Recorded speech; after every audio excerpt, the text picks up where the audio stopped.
स्वागत है आपका न्यूज बुलेटिन में। मैं हूं आपके साथ सुहानी बहुगुना। बुलेटिन की शुरुआत से पहले एक नजर इस वक्त की हेडलाइंस पर। खनौरी बॉर्डर पर सरकारी डॉक्टरों ने किसान नेता ढल्लेवाल के पास ड्यूटी करने से किया मना। यूपी के शामली एनकाउंटर में घायल हुए एसटीएफ के इंस्पेक्टर सुनील कुमार की इलाज के दौरान मौत। दिल्ली दंगे में ताहिर हुसैन की जमानत अर्जी पर सुनवाई के लिए बड़ी बेंच का गठन संभव। नई दिल्ली में केंद्र ने जूट पर 6% एमएसपी बढ़ाई। यूपी में पूरी कैबिनेट के साथ सीएम योगी ने संगम तट पर लगाई डुबकी। आइए जानते हैं खबरों को विस्तार में। उत्तराखंड में होने जा रहे 38वें राष्ट्रीय खेलों की शुभंकर मौली और माशाल तेजस्विनी कोटद्वार पहुंच गई है। कोटद्वार पहुंचने पर मुख्य विकास अधिकारी, अपर जिलाधिकारी सहित अन्य अधिकारियों ने उसे हरी झंडी दिखाकर जनपद के अन्य रूटों के लिए रवाना किया।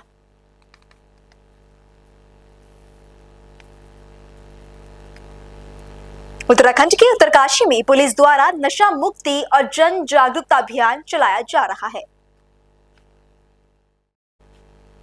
जिसके तहत डूंडा पुलिस चौकी प्रभारी प्रकाश सिंह राणा ने मां Renuka Devi premiere league 2025 cricket tournament के दौरान खिलाड़ियों, दर्शकों और आयोजकों को नशे के दुष्प्रभाव, साइबर अपराध, यातायात नियम और महिला अपराधों के बारे में जागरूक किया। अगली खबर उत्तर प्रदेश से है, जहां अयोध्या में राम मंदिर प्राण प्रतिष्ठा का 1 साल पूरा होने पर उत्तर प्रदेश के जनपद हापुड़ में बीजेपी सांसद अरुण गोविल ने गांव असोड़ा से रामायण वितरण मुहिम की शुरुआत की। अगले 5 सालों में भारत में 11 लाख रामायण वितरित की जानी है। घर घर रामायण, जैसा कि इस अभियान का नाम है घर घर रामायण, तो रामायण घर घर में होनी चाहिए और सिर्फ होनी नहीं चाहिए, हमें उसे पढ़ना भी चाहिए। और पढ़ने से हमें रामायण में जो हमें शिक्षा मिलती है, रामायण से हमें पता लगता है कि पारिवारिक रिश्ते कैसे होने चाहिए, सामाजिक रिश्ते कैसे होने चाहिए और इंसान को किस तरह का जीवन जीना चाहिए सबके साथ मिलकर। तो रामायण हमें ये सिखाती है और आज हमें लगता है कि मुझे लगता है कि हमें इस बात की बहुत ज़रूरत है कि परिवार एक तरह से सोचे, एक तरह से मिलकर रहें। ये ज़रूरी नहीं होता कि पूरा परिवार एक ही छत के नीचे रहे या एक घर में रहे, लेकिन उनकी सोच जो है वो आपस में मिली जुली होनी चाहिए, वो एक होनी चाहिए। तो वो बहुत ज़रूरी है आज समाज के विघटन को भी रोकने के लिए। जो समाज में तरह तरह के वर्ग बन गए हैं, अब रामायण में हमें पता लगता है कि भगवान राम की जो रिश्ते थे वो निषाद राज के साथ कैसे थे, उनके संबंध, शबरी के झूठे बेर उन्होंने किस तरह से खाए प्यार से, और वानरों के साथ उनका क्या व्यवहार था, उनकी सेना में रीछ भी थे, उनके साथ क्या व्यवहार था। सबके साथ जो व्यवहार श्री राम जी का था वो हमारे लिए एक प्रेरणात्मक जो है जीवन जीने की कला है। तो रामायण जो है वो केवल हम ये नहीं कह सकते कि वो धार्मिक ग्रंथ है, बल्कि सामाजिक जीवन जीने की कला है, सामाजिक हमारे जीवन का आधार है। तो इस अभियान का जो उद्देश्य है वो यही है कि सब लोग रामायण, सबके घर में रामायण हो, रामायण सब पढ़ें और उससे शिक्षा लें और अपने बच्चों को भी, आने वाली पीढ़ी को भी बताएं कि किस तरह से हमें आगे बढ़ना है, क्योंकि उसका हमारा जो हम जो भी सोचते हैं, जो करते हैं, उसका असर हमारे देश के ऊपर पड़ता है। हमारे देश को सशक्त बनाना है, उसको समर्थ बनाना है हमें, जैसा कि हमारे आदरणीय प्रधानमंत्री जी का जो उन्होंने विजन रखा है कि सन 47 तक हमें डेवलप्ड नेशन बनना है। तो तभी हो पाएगा जब हम इन बातों से ऊपर निकल आएंगे और समाज के लिए, अपने परिवार के लिए, अपने देश के लिए जब हम काम करेंगे ईमानदारी से, तभी ये हो पाएगा। तो यही इसका उद्देश्य है। खबर हरियाणा से है, जहां जिंद लघु सचिवालय के सभागार में एक प्रेस कॉन्फ्रेंस का आयोजन किया गया। इस दौरान जिले में चल रही विकास योजनाओं, प्रशासनिक प्राथमिकताओं और नागरिक सुविधाओं पर विस्तृत चर्चा की गई। जिंद डीसी मोहम्मद इमराज रजा ने कहा कि इस वर्ष जिले में काफी विकास परियोजनाएं सिरे चढ़ जाएंगी और लोगों को सुविधाएं भी मिलनी शुरू हो जाएंगी। समस्या आ रही है, काफी समस्या है और कुछ समस्या इस प्रकार की हैं जो जिला प्रशासन के स्तर की नहीं है। जैसे फैमिली में कोई किसी मेंबर को, फॉर एग्जांपल एक मैं आपको बताना ही चाहूंगा, एक थोड़ा दुर्भाग्यपूर्ण भी था ये कि वो किसी एक हस्बैंड वाइफ हैं और किसी कारणवश फैमिली आईडी में दोनों साथ हैं और किसी कारणवश दोनों को अनमैरिड दिखाया हुआ है। ये पॉसिबल नहीं हो सकता। भाई हस्बैंड वाइफ है, उनके बच्चे भी हैं, तो वो तो मैरिड ही हुआ ना बाय डिफॉल्ट, अनमैरिड दिखाया हुआ है। लेकिन ये क्योंकि उनको अब उनका जो मैरिटल स्टेटस चेंज करना अभी हमारे जिले के स्तर पे हमारे अधिकार क्षेत्र में नहीं आता। तो क्योंकि जैसे पीछे भी माननीय मुख्यमंत्री जी ने भी कई बार इस बात को कहा है कि जो कार्य जिले के स्तर से नहीं हो सकता, हम उसका एक प्रपोजल बना के सरकार के पास भेज दें, सीएस ऑफिस में, चीफ सेक्रेटरी ऑफिस। तो इस प्रकार की जो समस्या जिले के स्तर पर नहीं हल हो सकती परिवार पहचान पत्र से रिलेटेड, वो हम ऊपर भेजते हैं। और उनका ऐसा नहीं है, देखिए सोल्यूशन नहीं निकाल पा रहे, वो हो सकता है कि सॉल्यूशन निकालने की और सॉल्व करने की स्पीड जो है वो थोड़ी धीमी हो, ये पॉसिबिलिटी है। देखिए परिवार पहचान पत्र में भी मेरा ये मानना है, जिस दिन हमने पहला समाधान शिविर लगाया था उस दिन मुझे लगता है कि शायद 100 से ज्यादा कंप्लेंट्स आई थी। आज आप एवरेज आज की कंप्लेंट्स देखो, समस्या का निदान हुआ है, समाधान भी हुआ है, लोगों की परेशानी भी कम हुई है, समय लगता है। जहां तक प्रॉपर्टी आईडी की बात है, वो मेरी जानकारी नहीं है याशी कंपनी ने सर्वे ठीक किया गलत किया, लेकिन अब जितनी भी कंप्लेंट्स आती हैं, जितनी हमारे संज्ञान में आ गई, मेरे संज्ञान में या फिर एमसी के संज्ञान में, उनको नियम अनुसार ठीक है। और बाकी ये थोड़ा बड़े लेवल का विषय है क्योंकि इसमें यूएलबी डिपार्टमेंट की ओर से भी हमें काफी सारी हेल्प चाहिए होती है। तो जो हमारे स्तर से हो सकता है हम करते, नहीं तो ऊपर भेजते हैं। और इस बारे में भी जितनी लगातार मीटिंग्स होती है उसमें ये सारी बातें उठाते हैं। ये सिर्फ ऐसा नहीं है पोर्टल या फिर ये सारा सिस्टम एक जिले का नहीं है, पूरी स्टेट का है। तो इस प्रकार की समस्या पूरी स्टेट में ही और ये सीएम साहब के संज्ञान में भी, तो इस पर लगातार काम चल ही रहा है। प्रोसेस नहीं है, हम जैसे जैसे टेक्नोलॉजी की ओर बढ़ रहे हैं, टेक्नोलॉजी के अपने नुकसान भी हैं कुछ, उन नुकसानों को ध्यान में रखते हुए एक सही सिस्टम, सुदृढ़ सिस्टम स्टैब्लिश करना। अब हमें अमेरिका बनना है तो अमेरिका जैसा सिस्टम भी तो होना चाहिए। उन सिस्टम को ये जब अमेरिका ने शायद सिस्टम ये आज से 50 साल 100 साल 150 साल पहले जब चालू किए होंगे, उनको सामने भी समस्या आएंगी। हमारा उद्देश्य हम सभी का ये है कि इन सिस्टमों को सुदृढ़ बनाए, धीरे धीरे सुदृढ़ बन भी रहा है। जैसे अब आपने देखा होगा इस प्रकार के साइबर क्राइम बहुत बढ़ गए, डिजिटल अरेस्ट के इस प्रकार के आप केसेस देख रहे हैं बहुत बढ़ गए। लेकिन अवेयरनेस अब धीरे धीरे इतनी ज्यादा बढ़ा दी है कि अब लोग बहुत अवेयर हो रहे हैं धीरे धीरे। तो समस्याएं हैं, समस्या के साथ साथ उसका निदान भी होगा। पहले तो नहीं होते थे जब तक ये फोन नहीं थे। तो जब टेक्नोलॉजी आएगी तो उसके साथ उसकी कुछ नेगेटिव एस्पेक्ट्स भी आएंगे। तो हमारा उद्देश्य सभी का मिलकर होना चाहिए। प्रॉपर्टी आईडी है या फैमिली आईडी है, इसमें लगातार सुधार हो रहा है, लगातार सुधार हो रहा है। अगली खबर गुजरात के अमरेली जिले से है, जहां की जनता निर्वाचित विधायक पर विकास कार्यों और सड़कों के मरम्मत कार्यों पर ध्यान नहीं देने का आरोप लगा रही है। आलम यह है कि गांव वाले विधायक जी को ढूंढ रहे हैं, लेकिन वो ढूंढे नहीं मिल रहे। जिला कलेक्टर भी जनता की समस्याओं की तरफ कोई ध्यान नहीं दे रहे। અમે આજે એક કાર્યક્રમ રાખ્યો છે, રોડનું ખાતમુહૂર્ત કર્યું। અમારા ધારાસભ્યને ટાઈમ નથી સરકારમાંથી। જ્યારે અમને આમ તો 31 ઓક્ટોબરે કીધું હતું કે તમારો રોડ આખો પાસ થઈ ગયો છે, પણ હજી ક્યાંય રોડનું કામ ચાલુ નકરા થીંગડા મારે છે। થીંગડામાં અમે ખાડા છે, હવે થીંગડા કેમ મારે એ રીતે સૂચતી। એટલે હવે અમે આજ હાથે ખાતમુહૂર્ત કરીએ અને હાથે જ રોડ બનાવવાનું ચાલુ કર્યું છે। અમારી આગળ જેવો માલ હોય એવો કોઈ નહીં, સરકાર પાસે હોય એવો ડામર તો નથી અમારી આગળ, પણ ધૂળ ને માટી નાખીને ખાડા બુરીએ।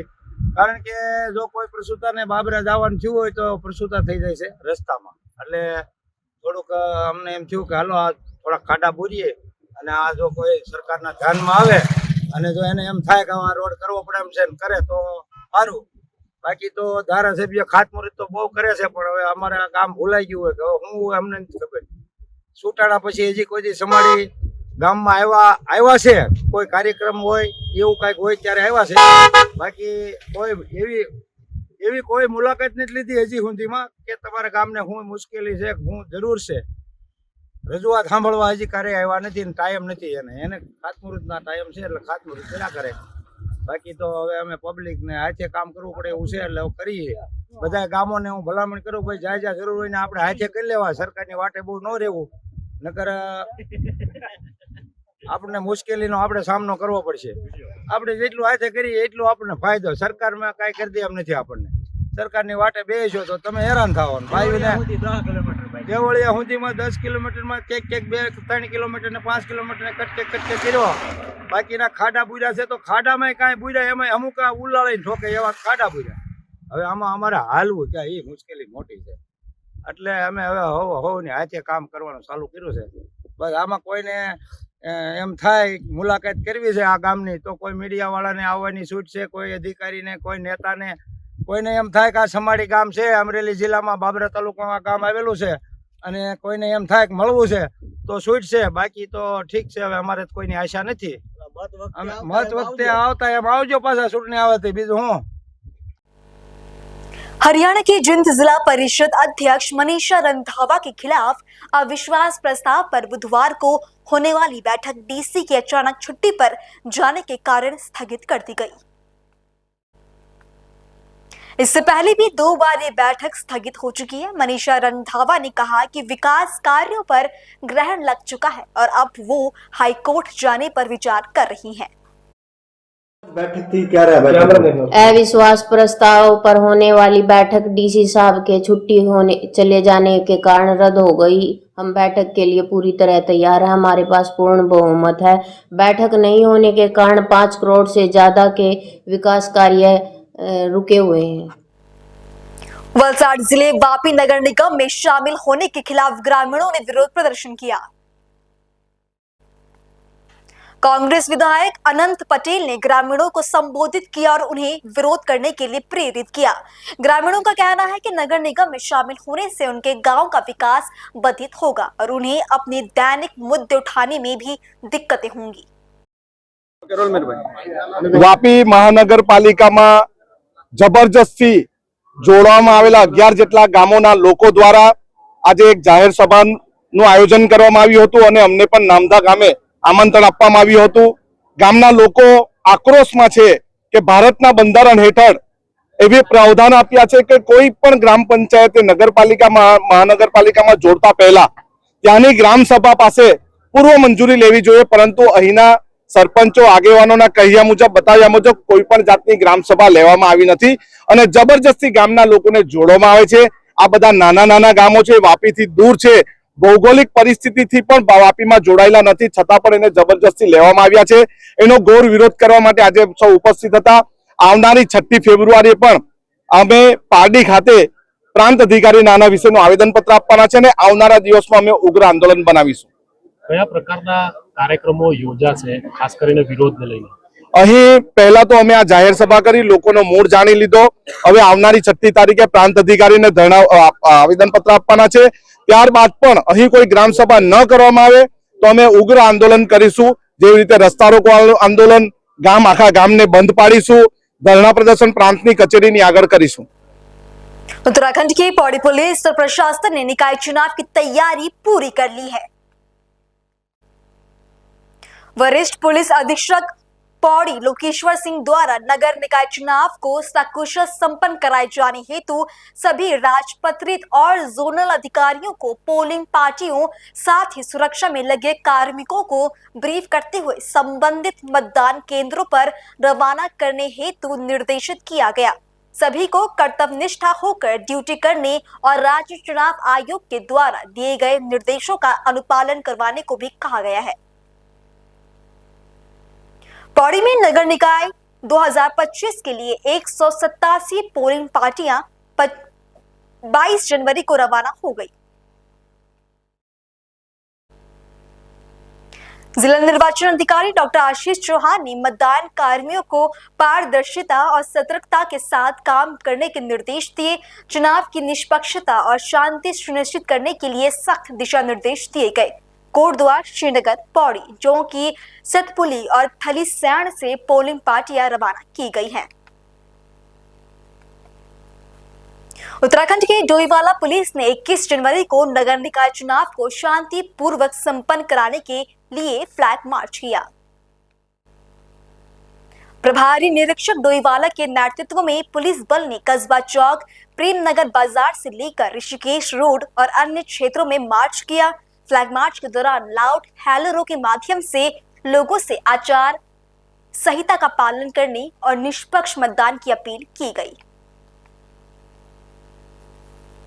खबर देहरादून के थाना बसंत विहार से, जहां टी स्टेट और पटेल नगर क्षेत्र में गौकशी की घटना घटित होने पर थाना बसंत विहार और कोतवाली पटेल नगर में संबंधित धाराओं में अभियोग पंजीकृत किए गए। थाना बसंत विहार पुलिस द्वारा मुखबिर से मिली सूचना के आधार पर अभियुक्त को टी स्टेट के पास से गिरफ्तार किया गया। पुलिस द्वारा अभियुक्त की निशानदेही पर छुपा कर रखा गया गौमांस भी बरामद किया गया।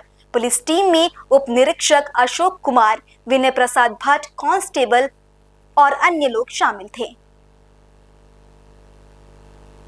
देहरादून में 4 साल की बच्चे की गुमशुदगी की सूचना पर क्लेमेंट टाउन पुलिस ने त्वरित कार्रवाई करते हुए बच्ची को सकुशल बरामद किया। बच्ची घर से सामान लेने गई थी और वापस नहीं लौटी थी। पुलिस की टीम ने ग्राफिकेरा यूनिवर्सिटी के पास से बच्ची को ढूंढकर परिजनों को सौंपा। खबर महाराष्ट्र के गोंदिया से है, जहां के उप क्षेत्रीय परिवहन कार्यालय पटांगन में सड़क सुरक्षा मिशन के तहत हेलमेट वितरण का आयोजन किया गया। यह अभियान जनता के बीच सड़क सुरक्षा के बारे में जागरूकता पैदा करने के उद्देश्य से चलाया गया है। साथ ही सभी वाहन चालकों को सड़क सुरक्षा के बारे में जानकारी दी गई। रस्ता सुरक्षा अभियान 2025 या अंतर्गत कितना? आपल्या पूर्ण देशामध्ये रस्ता सुरक्षा याबद्दल जनजागृती तसेच वाहतूक नियमांबद्दल जनजागृती सर्व समाजाच्या घटकांमध्ये, सर्व समाज माध्यमांमध्ये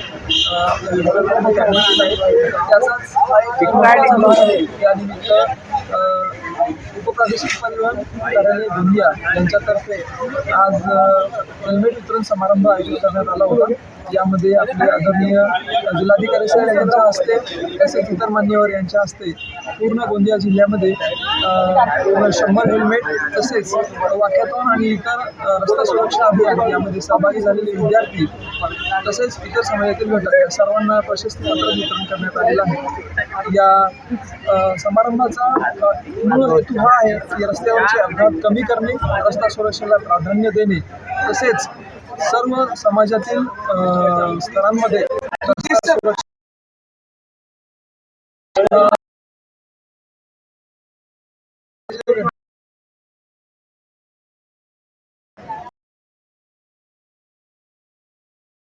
की सर्व वाहतूक नियमांचे पालन करावे, सर्वांनी इतरही वाहनांचा विचार करावा, सर्वांनी वाहने वेगात चालवू नये, वाहन चालवताना सीट बेल्टचा वापर करावा, मोबाईलचा वापर करू नये, सर्व दुचाकी स्वारांनी हेल्मेटचा वापर करावा तसेच रस्त्यावरील सर्व नियमांचे पालन करावे। खबर वेस्ट बंगाल से, जहां हुगली जिले कोटालपुर के निवासी अब्बास अली नायक ने खुद को गुलाम मुर्तजा बताकर दुर्गापुर एक्सप्रेसवे के पास 21 कट्टा जमीन बेचने की कोशिश की। बता दें कि 40 साल पहले मृत व्यक्ति के नाम पर जाली आधार कार्ड बनाकर जमीन बेचने की साजिश की गई थी। पुलिस ने आरोपी को गिरफ्तार कर लिया है और मामले की जांच चल रही है। আপনি এই পঞ্চায়েতের এক্সিকিউটিভ অ্যাসিস্ট্যান্ট এই পঞ্চায়েতের নাম কি? দাঁতপুর ধাম পঞ্চায়েত। এই পঞ্চায়েতে জমি ফ্রড হয়েছে, একজন অ্যারেস্ট হয়েছে, কি ঘটনা কি? ঘটনা যে ফাঁসতলা পঞ্চায়েতে একটা ভদ্রলোক নাকি জাল আধার কার্ড, জাল পরিচয়পত্র করিয়ে নিয়ে নাকি জাল লোক সাজিয়ে এরকম জমিটাকে নাকি বায়না করার বিক্রি করার চিন্তাভাবনা চলছিল। সেটা জানাজানি হয়ে যাওয়ার পর সেটা পাস হয়ে গেছে, হয়ে যাওয়া আমাদের স্থানীয় নেতৃত্ব এবং থানার অফিসাররা যে তাকে অ্যারেস্ট করে। কি নাম তার? এই নামটা আব্বাস আলী। আব্বাস আলী। বয়স কত হবে? বয়স হবে কত হবে, 35-40 হবে। ইনি থাকেন কোথায়? ইনি এখানে ভাস্তাতি বাড়িতে বোকারি থাকেন। ভাস্তার পঞ্চায়েত? হ্যাঁ। কোন জায়গায় জমিটা ফ্রড করছিল? জামপুর মৌজায়, দক্ষিণদাতপুর মৌজায়, জামপুরে বাড়ি, দক্ষিণদাতপুর মৌজায় এরকম একটা জমি দুর্গাপুর হাই রোড ধারে? হাই রোডের ধারে 21 শতক বা 30 শতক এটা অপশন ছিল। आज का भारत बेटियों का भारत है।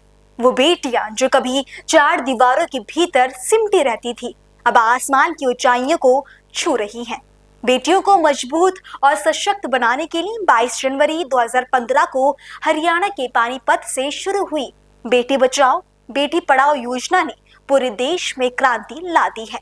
ये योजना न केवल बेटियों के प्रति सोच बदलने का माध्यम बनी, बल्कि उन्हें हर क्षेत्र में आगे बढ़ने का मौका दिया। इस योजना का उद्देश्य शिशु लिंग अनुपात में सुधार और महिलाओं के सशक्तिकरण से जुड़े मुद्दों का समाधान करना था। लिंग पक्षपात जैसे कुप्रथाओं के खिलाफ जागरूकता फैलाने के लिए ये योजना एक मजबूत कड़ी साबित हुई। 2014-15 में शिशु लिंग अनुपात केवल 918 था, लेकिन बेटी बचाओ बेटी पढ़ाओ की सामूहिक कोशिशों ने इसे 2022 और 23 तक 933 तक पहुंचा दिया। ये सिर्फ एक संख्या नहीं है, बल्कि बेटियों की बढ़ती स्वीकार्यता और सम्मान की कहानी है। क्या आपने कभी सोचा था कि लड़ाकू विमानों में कभी बेटियां भी कमान संभालेंगी? आज बेटियां विंग कमांडर बनकर आसमान में अपनी हौसले की उड़ान भर रही हैं। सेना, कोस्ट गार्ड और वायुसेना में उनकी भागीदारी हर किसी के लिए प्रेरणा बन गई है। ये बदलाव सिर्फ बेटियों के सपनों तक सीमित नहीं है, बल्कि ये हमारे समाज और सोच का भी बदलता एक आईना है। बेटी बचाओ बेटी पढ़ाओ के तहत बेटियों को आत्मनिर्भर बनाने की दिशा में कई ठोस कदम उठाए गए। सुकन्या समृद्धि योजना के तहत 4.1 करोड़ बेटियों के भविष्य को सुरक्षित किया गया। मुद्रा योजना के तहत 34 करोड़ महिलाओं ने लोन लेकर अपने सपनों को हकीकत में बदला। सेल्फ हेल्प ग्रैप्स के तहत 10 करोड़ से अधिक महिलाएं आत्मनिर्भर बनकर अपने परिवार और समाज को मजबूती दे रही है। इसके अलावा आज 48% महिला डायरेक्टर इन स्टार्टअप्स का नेतृत्व कर रही हैं। बेटियों की शिक्षा में रुकावट का सबसे बड़ा कारण बुनियादी सुविधाओं की कमी थी। इस दिशा में भी बड़ा कदम हुआ। 97% स्कूलों में शौचालय बनवाए गए ताकि बेटियां बिना झिझके स्कूल जा सके। सैनिक स्कूलों और कॉलेजों में बेटियों की भागीदारी लगातार बढ़ रही है। आज बेटियां साइंस, टेक्नोलॉजी, इंजीनियरिंग और मेडिकल के क्षेत्रों में भी 50% हिस्सेदारी के साथ पुरुषों के साथ कंधे से कंधा मिलाकर खड़ी हैं। आज भारत की हर सड़क, हर गली और हर कोना बेटियों के बढ़ते कदमों की गवाही देता है। साइकिल से स्कूल जाती छात्राएं, ट्रैफिक कंट्रोल करती महिला पुलिसकर्मी, कार चलाती आत्मविश्वासी युवतियां, पेट्रोल पंप पर काम करती महिलाएं, डॉक्टर, दुकानों में सेल्स मैनेजर और ज्वेलरी डिजाइनर, सिनेमा और कला की मंच पर भी बेटियों की चमक छा रखी है। ये सिर्फ एक तस्वीर नहीं है, ये भारत के बदलते भविष्य की झलक है। बेटी बचाओ बेटी पढ़ाओ ने न केवल शहरी इलाकों में बल्कि गांव और कस्बों में भी सोच को बदला है। पीएम आवास योजना के जरिए 3 करोड़ महिलाएं अब अपने घर की मालकीन हैं। आत्मनिर्भर भारत मिशन के तहत लाखों बेटियों और महिलाएं अपनी पहचान बना रही हैं। बेटियां अब सिर झुकाकर नहीं बल्कि सिर उठाकर आगे बढ़ रही हैं। आने वाले समय में भारत एक ऐसा देश होगा जहां हर बेटी खुद को सुरक्षित, सशक्त और सम्मानित महसूस करेगी, जहां हर गांव, हर शहर में बेटियां डॉक्टर, इंजीनियर, साइंटिस्ट, सैनिक और नेता बनेंगी। बेटी है तो कल है, बेटी है तो बल है। बेटी बचाओ बेटी पढ़ाओ ने भारत को न केवल बदला है बल्कि इसे एक नई दिशा दी है। ये बदलाव हर भारतीय की जीत है। फिलहाल बुलेटिन में इतना ही। देश और दुनिया की तमाम बड़ी खबरों के लिए देखते रहें पल्स 24 न्यूज।